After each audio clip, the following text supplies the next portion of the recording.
Assalamu alaikum gbogbo mùsùlùmí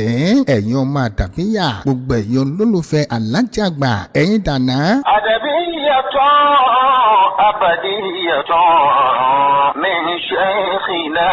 rajil adab. Ọjọ́ Jímọ̀ ni ẹja jọ pàdé tíra ńláńlá kààrọ̀ ọ̀tọ̀ ní bọ̀ dẹ̀dẹ̀dẹ̀ àmọ́ bí ni jùrẹ́ nílò ẹ wá fetí gbéyàwó ọ̀rọ̀ ẹ wá gbọ́ wẹ́rẹ́wẹ́rẹ́ lórí ìtàn ìbí àti ìgbésí ayé bàbá wa alájà àgbà tòní nǹkan pọ̀ nù tí àyè ọjọ́ Jímọ̀ tí ń bọ̀ dẹ̀dẹ̀dẹ̀ ni lójú orí wa gẹ́gẹ́ ní ANSARU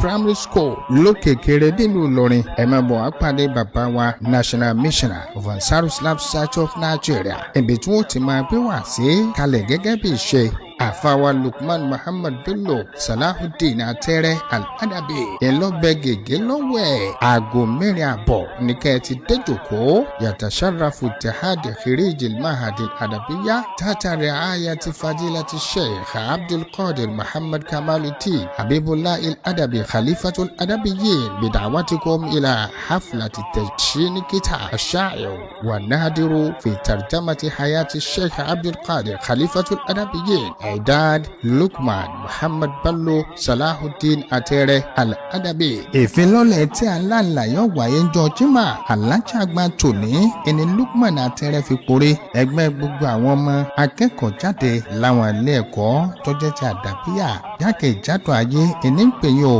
ṣàárùnà al-adab fawqa al-ilm